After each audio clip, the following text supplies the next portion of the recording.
Scheduling is a national classification system that controls how medicines and poisons are made available to the public. Medicines and poisons are classified into schedules according to the level of regulatory control over the availability of the medicine or poison required to protect public health and safety.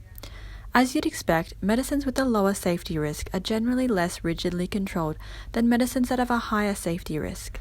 Some medicines have an inherently higher chance of causing harm than others, while other medicines are more likely to be misused because they have high rates of dependency or addiction. Each category has its own rules for how the medicine or poison should be labelled, sold, bought, stored, and disposed of. These categories are also inform whether a prescription is needed to buy that particular medicine.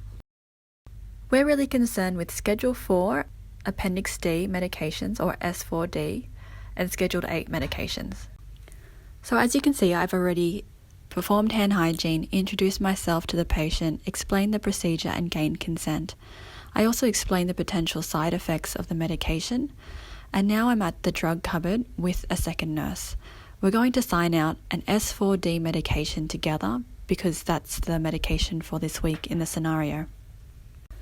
You'll see there the medication chart, the drug cupboard, and the drug book. So my second nurse, who is Jay, is going to write up the patient information in the drug book, and we'll show that angle shortly. And then I'm going to take out the medication to be counted. So you can see here I'm doing my first check of the 5 rights, and I'm also checking the expiry.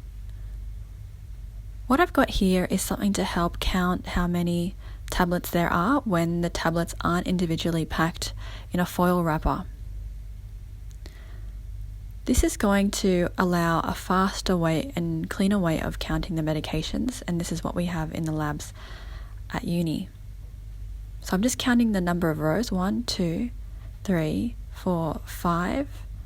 So there's 5 complete rows and a 6th row that is missing 1 tablet. So up here it should correspond to that. So I'm looking for 5 rows, that means 15 tablets, and the 6th row is incomplete, so I'm just going to count them individually. 16, 17, 18, 19, 20. So there's 20 there.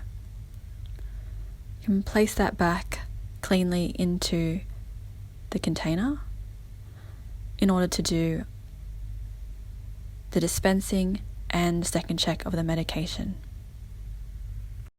So because there were 20 tablets and I'm going to take 1 out as per the prescription, there will be 19 tablets left. The container must stay in the drug cupboard, so you can do 2 really thorough checks comparing product to prescription, but the third check is done at the patient bedside without the container. I'm now cleanly dispensing the medication into the lid and then into the medication cup, doing my second check, and then placing the container back into the cupboard before it is locked and the keys are kept on my person. I sign out that there is now 19 tablets left and leave the drug book or the drug register at the drug cupboard.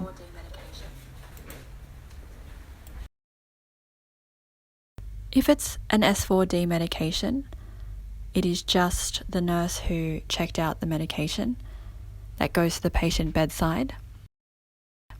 If it's an S8 medication, it's the same 2 nurses that check the medication out of the drug cupboard that must go to the patient bedside, do the checks, and witness the administration.